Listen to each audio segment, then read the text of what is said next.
So I am so excited to have my first double act who make Ant and Dec seem really boring and not funny at all. So welcome, Donna and Cheryl, to the Good Girl Do Programming podcast. Hello. I don't know how to follow that. I was scared to laugh over you when you were speaking. I'm like, this is the intro and I'm already laughing over you. We'll like that introduction. I mean, we'll take it. Ant and Dec, the coaching female version of Ant and Dec. Yeah. And funnier. And way funnier and swearier. Way over 18. Like Yes, yes, indeed. So, first question, hilariously, knowing you both, I'm almost like reluctant to ask this question. So, was there ever a time that you both identified either of you as good girls? Oh God, 100%. Me, so probably more than Cheryl, I'm guessing. But then again, I did just call you Marmalade Atkinson before the interview, didn't I? But you were like, no, I wasn't like that.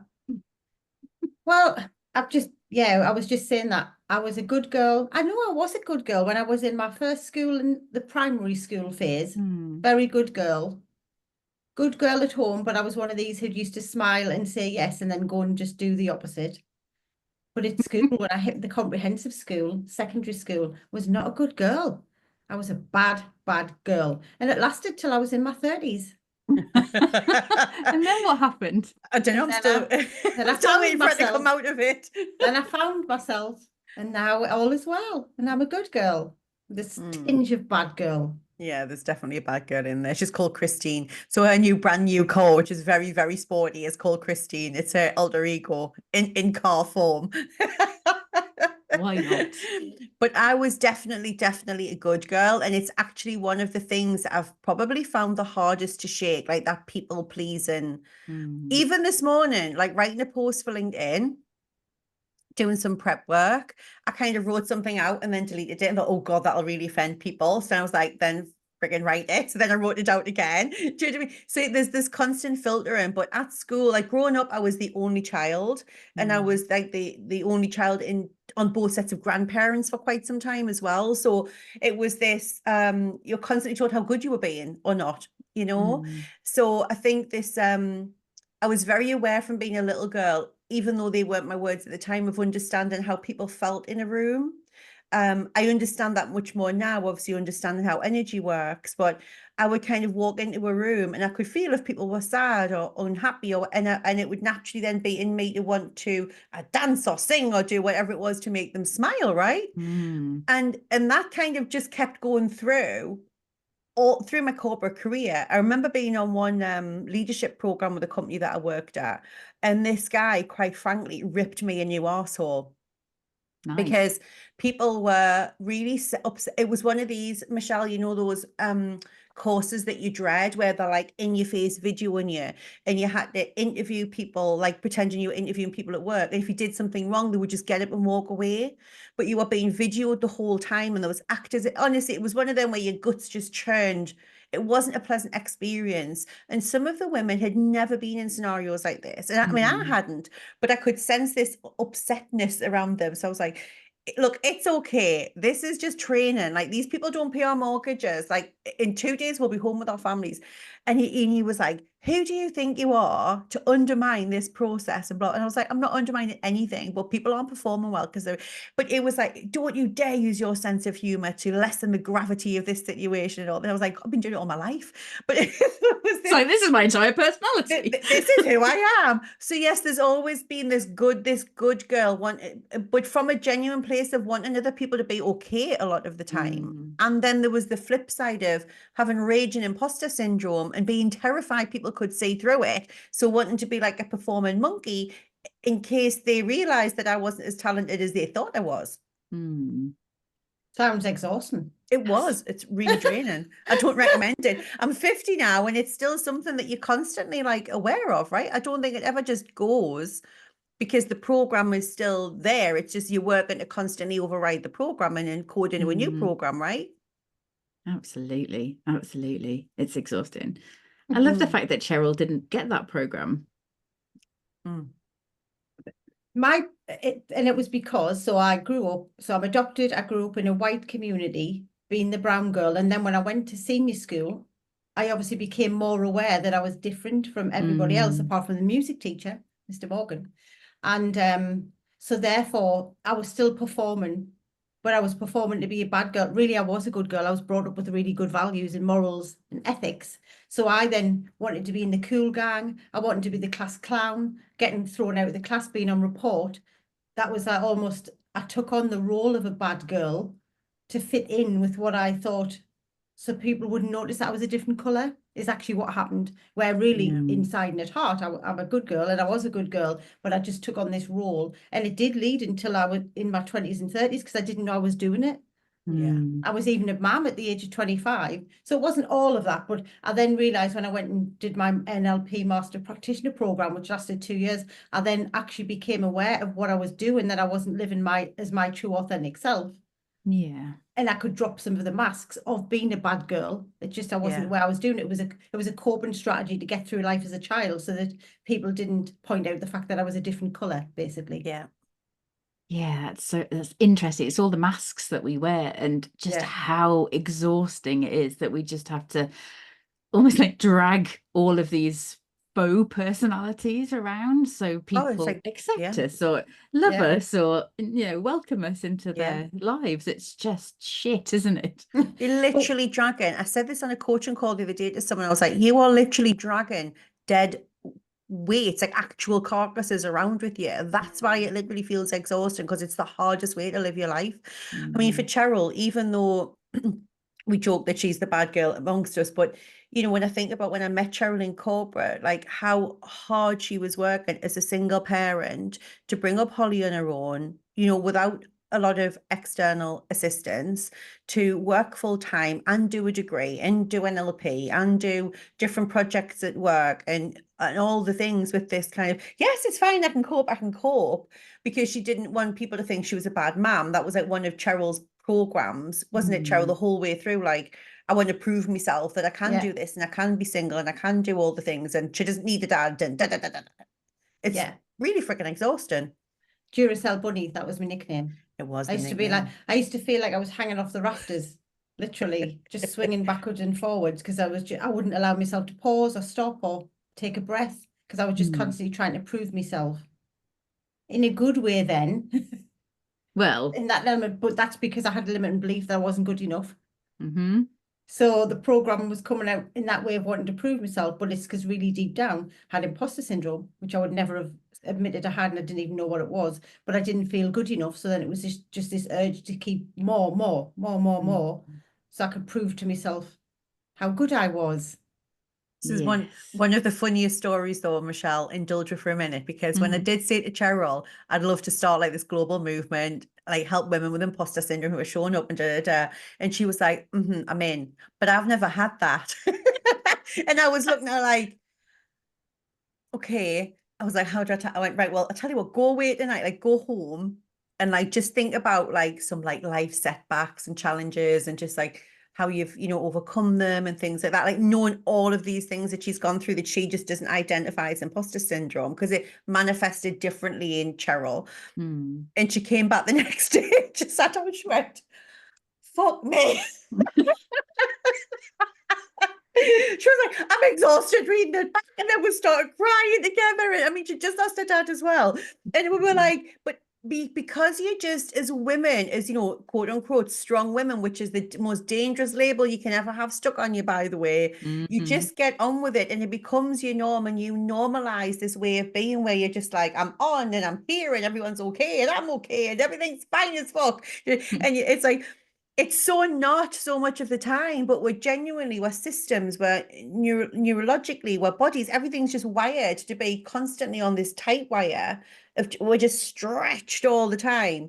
And it was just one of those awakening moments where she was like, oh my God, I've got it too. We're like, yeah, a little bit. Look at because what was said was go away and look at your pit moments, so your highs and your lows. And I was like, well, I haven't had any lows. I mean, my dad died like literally 2 weeks before.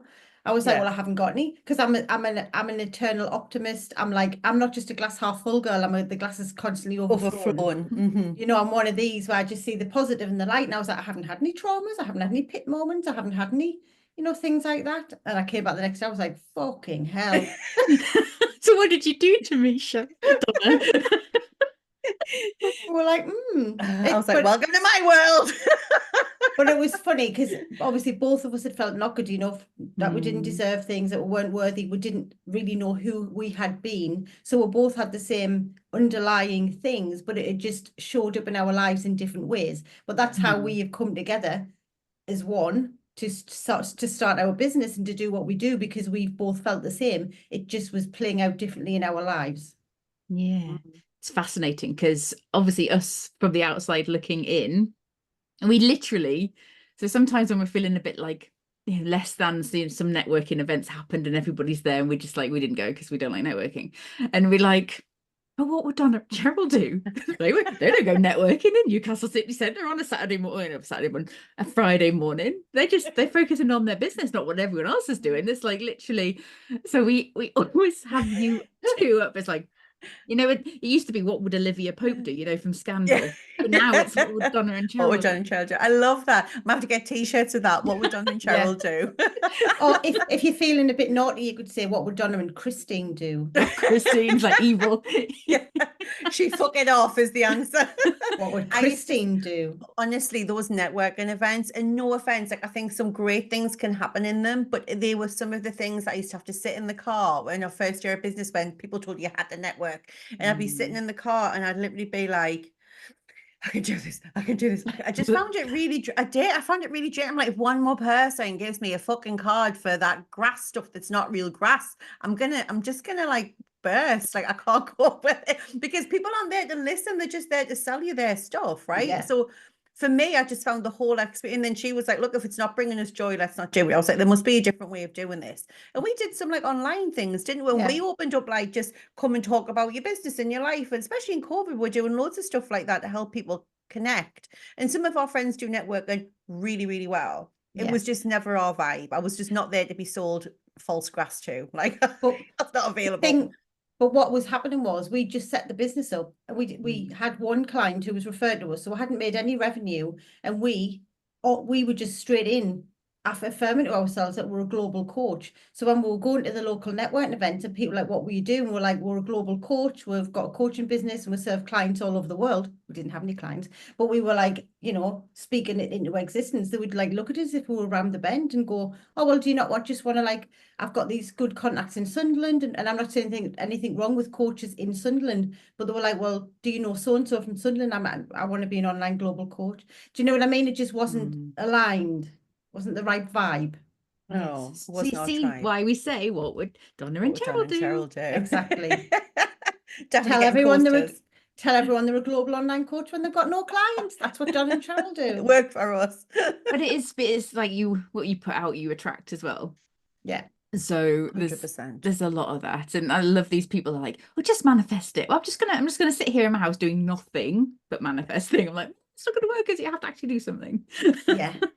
You know, you got to pray and move your feet, as they say. Like, it's so important that you are active. I think the difference is you've got people. What I see a lot of right now is like what I call like toxic manifesting. So they're like sitting with the vision boards and stuff, like wanting it, but then they're hustling the fuck out their life, like they're white knuckling their life. So they're in very different frequencies from the thing that they want to the thing that they're being. And we all do that. Like, it's part of human nature. I catch myself white knuckling sometimes. We got clients white knuckling. Cheryl will do it.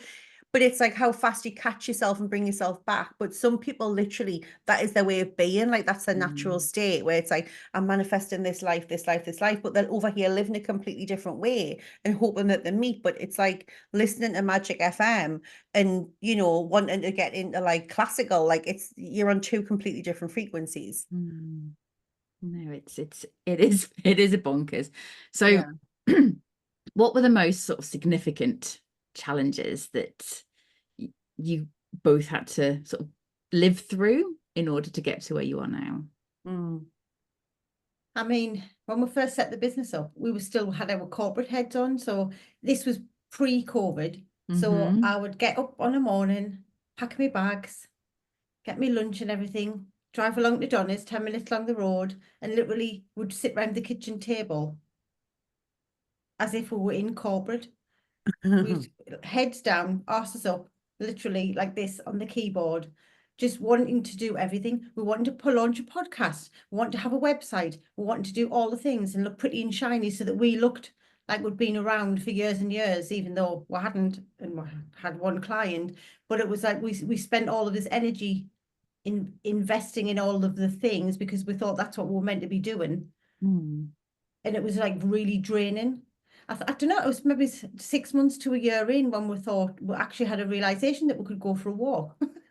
Sounds ridiculous. We're like, no, it's not though. It's that cultural, the conditioning from the corporate. Yeah, it's like, well, I'll be a good girl, and then I'll be a good girl at work, and I've got all of this layers of bollocks on. Yeah. And we we were weren't like, institutionalized into the company. We're institutionalized into that way of beingness as corporate women, weren't we? It was like, I remember one day Cheryl was saying to me, well, why don't you? I was like, I really want to read, but by nighttime I'm too tired. Like, I don't read fiction books. It's all books like yours. And she's like, well, we'll spend an hour in the morning before we start work and reading it. And my fucking mind just blew up. And I was like, are we allowed?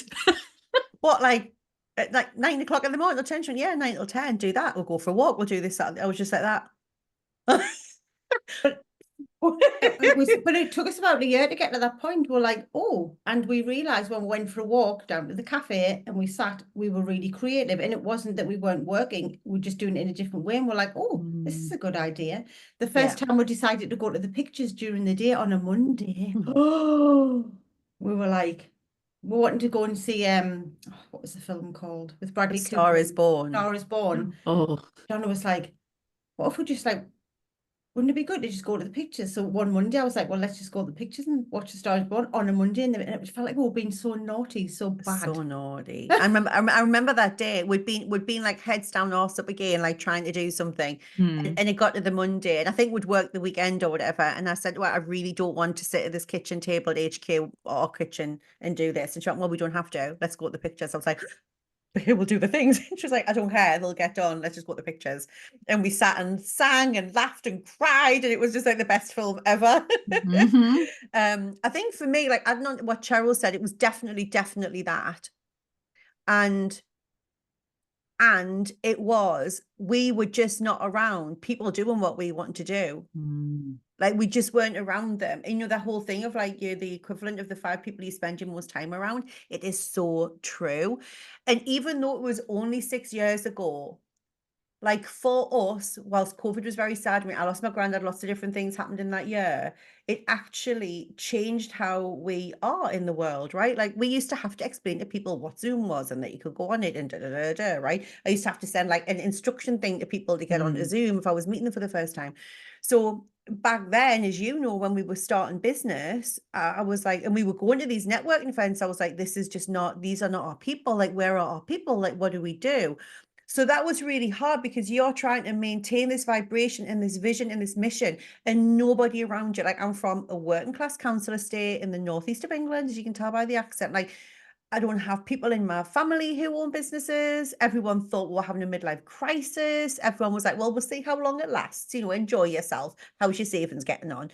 Do you know what I mean? Because we didn't plan to do this. We literally leapt into it, burned the boats, never went back and worked a day in corporate in our lives. So that maintaining, this is possible, this is possible, this is possible.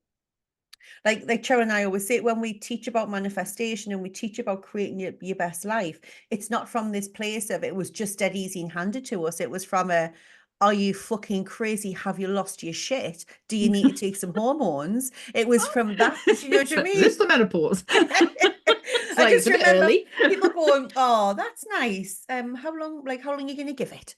It's hard. It's hard to maintain your, because then you do days where you go, I'm losing my shit. Like, I am a crazy. Probably. A little bit. I think you fucking have to be, quite frankly, don't you, Cheryl?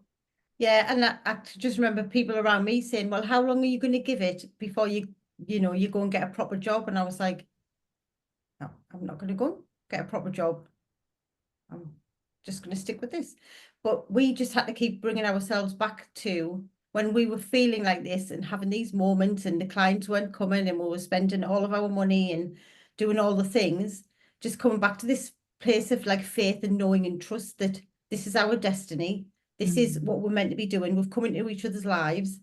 like, this is what we're meant to be doing. We had to just keep coming back to like faith, trust, and knowing. We couldn't see it in reality, but we knew with a sense of intuition and knowing that we're being guided on this journey for a purpose to serve women all over the world and men. And that's what kept us going, even though we weren't seeing the results and the clients and the money coming in. We just had to keep the faith, basically, which is what we teach other people to do, right? Because this is what we've done, and we're 6.5 years in nearly, and it's going all right. Not too bad, not too shabby. But it was a lesson in going against your good girl programming, like 100%. Like as like a people pleasing kind of girl, to be literally looking at your parents who are so proud of you because of this career you've built and all of this stuff. Do you know what I mean? And then you're like, we're over here with no clients, sat at the kitchen table every day, looking more stressed than we probably ever did in corporate. But we felt, I know it sounds really bonkers and counterintuitive, we were stressed out. We were like literally going, how will we pay the mortgage this month, mortgages for our houses this month? But we'd never been happier in so many ways. Yes. Isn't it? It's like the perfect just juxtaposed position, however it's called, where you're like, this is amazing. I'm loving it. Sob. I'm really happy.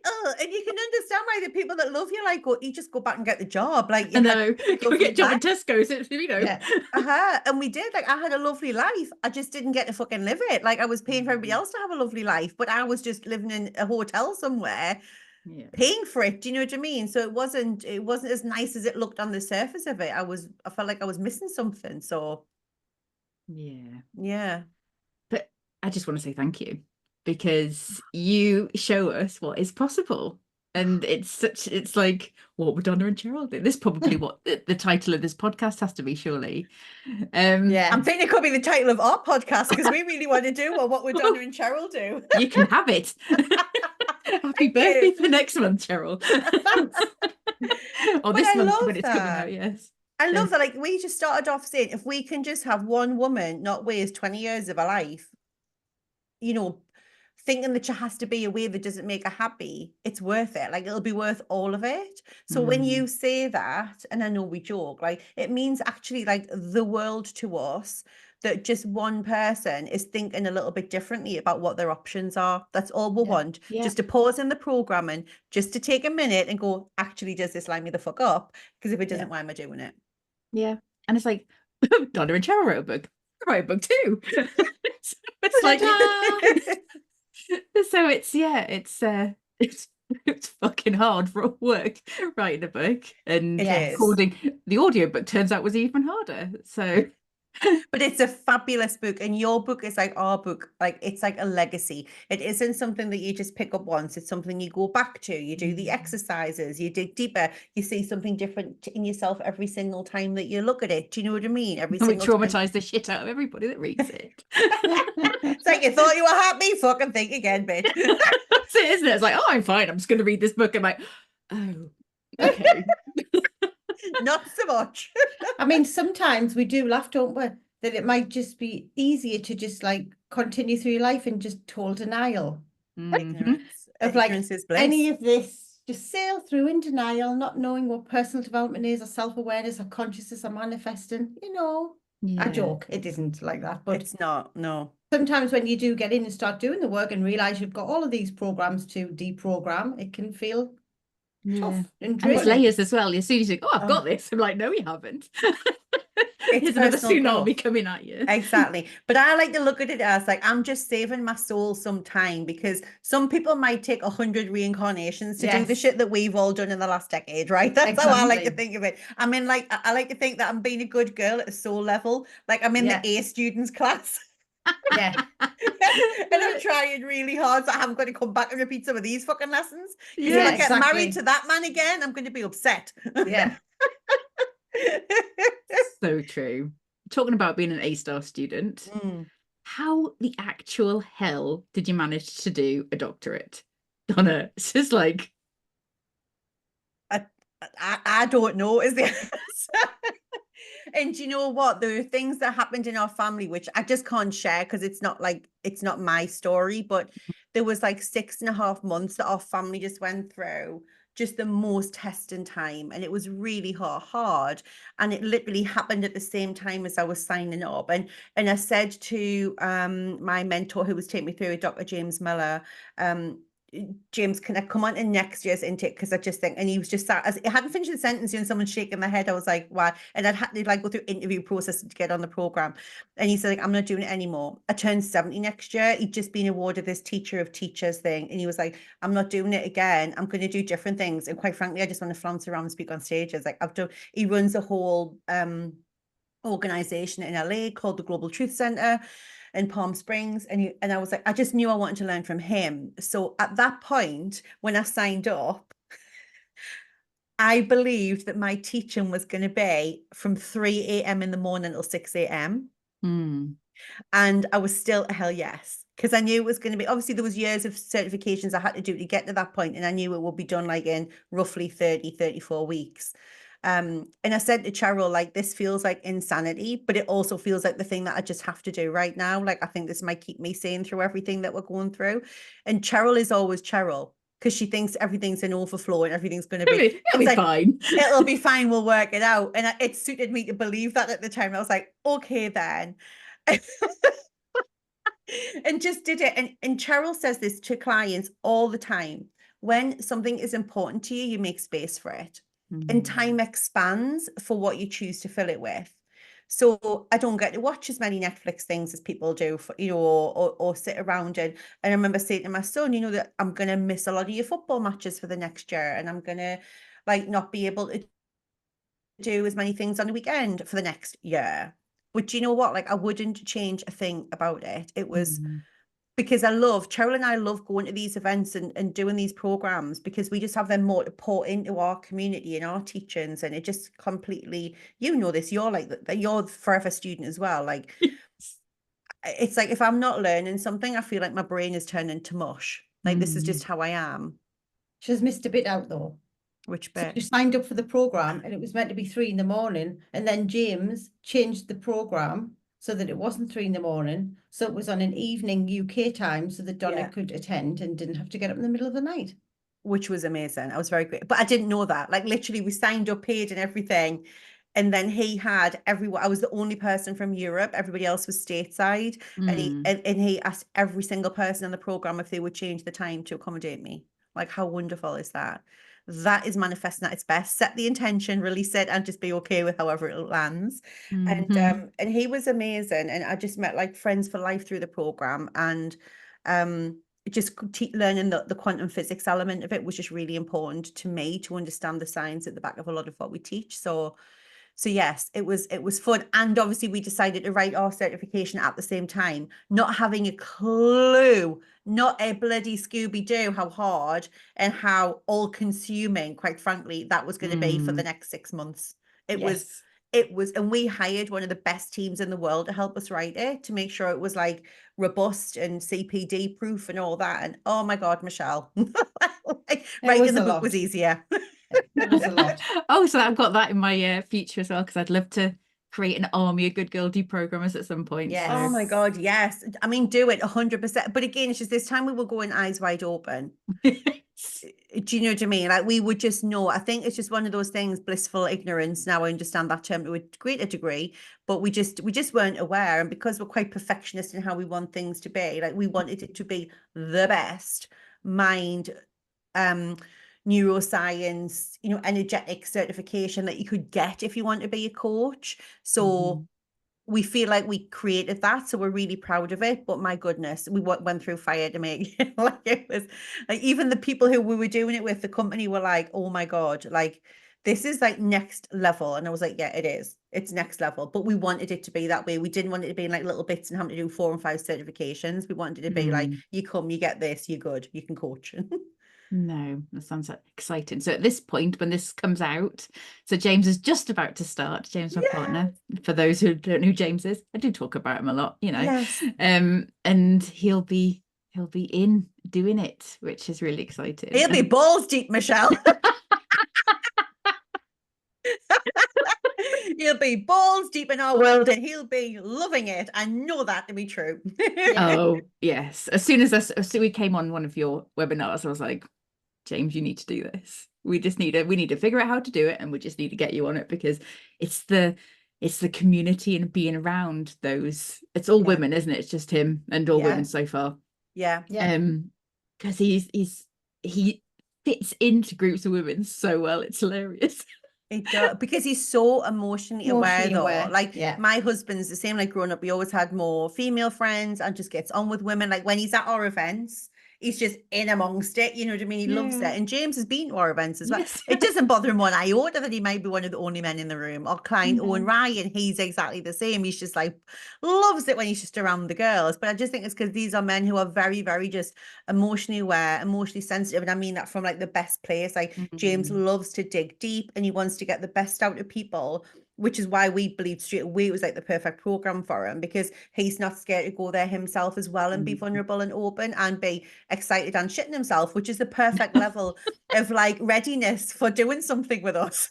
Yes. Oh, I actually can't wait just to sort of sit and cheerlead at the edges, and yes, it's going to be awesome for him. So you'll be doing it again next year, won't you? Yes, we will be doing it again. We want for anyone who wants to have the skills that we have, like to be able to have those tools to go out and create transformation for themselves and the people in the world. Like we're not gatekeepers of this information. We always say it's not ours. It's just that we create our methodologies like from that ancient wisdom and new thinking.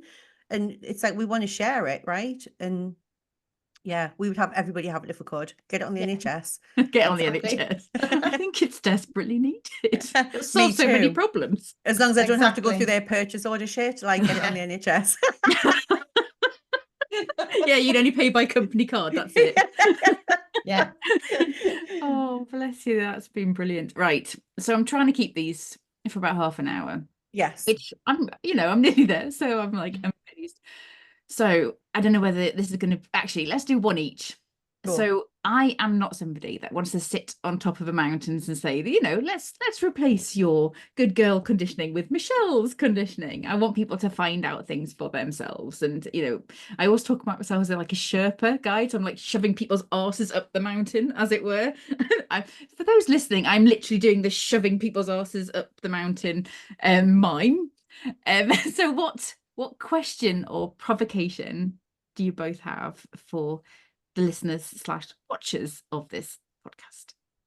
I mean, I'm gonna get on the top of the mountain and jump off and see where you land.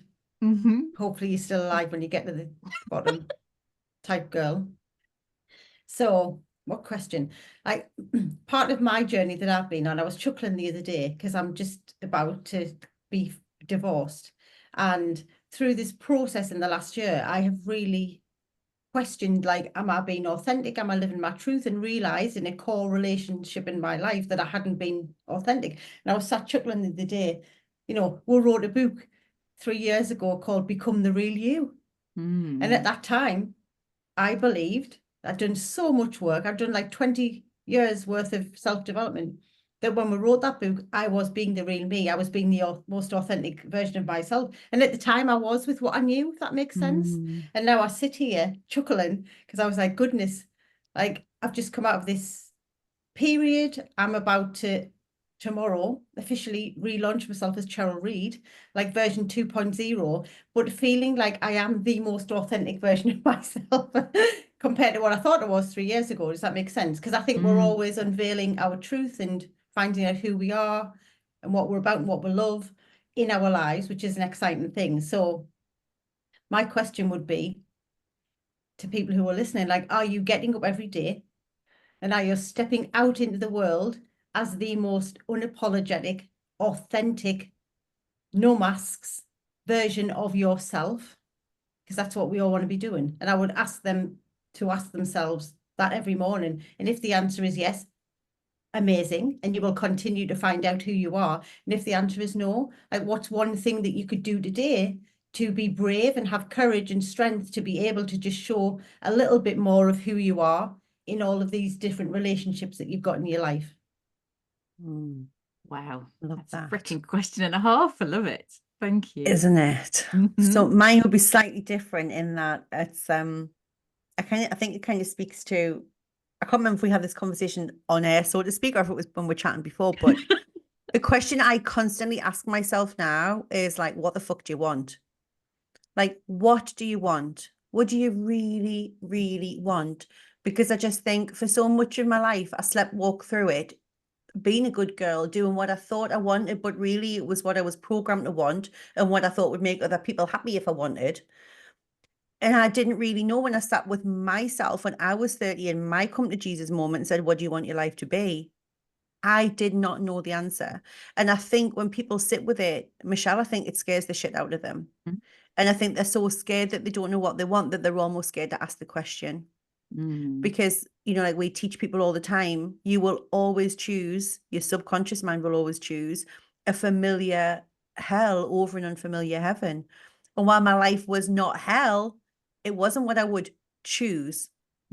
So if you get up every single day and you sit with yourself and you ignore the washing and getting the kids' stuff ready and the lists of things to do and the socials that you have to go and do or the bosses ain't whatever, and just sit with yourself and say, what do I want? What do I really, really want? And then if you just did one thing in that day to take a step towards that, your life would be unrecognizable in a few months' time. Yep. Compound effect. 100%. I mean, you might be divorced, but you know, what are you going to do? Yes. It's interesting. Yes. But it is. Sometimes we're in relationships and we just stop. Remember, we didn't realize when they stopped making us happy. And like every relationship, whether it's with your job or your business or your friend or your whatever, it's sometimes you're just ready for a new chapter. And it doesn't mean that anything failed or it was wrong. It's just time for something new. So yes, what do you want? What do you want now, right now in your life? What would light you up? Love it. I love it. So thank you so much. I am so excited to share this with the world. I think there's so much wisdom, obviously, because it's Cheryl. Because we're old. Not old. We're like over 100 between we now. Like, isn't that scary? It's fine. It's fine. It's fine. And it's again that old thing. We used to revere our elders. And you're not that old, quite frankly. Like, no, I don't feel it. We still feel like those crazy young girls, just with a lot more like nous, as Nan would have said about us, like just with a lot more awareness of what we want. And honestly, Cheryl and I, as crazy as it's that, we wouldn't change a thing. Like everything has brought us to where we are now. And you know, it is what it is, and be grateful for the whole thing, right? Absolutely. So thank you so much. I have no doubt we'll get you on again because I think this is going to be a very popular one and people will love you. But all the contact details will be in the show notes. So thank you. You're welcome. We love you lots. Love you too. Thank you.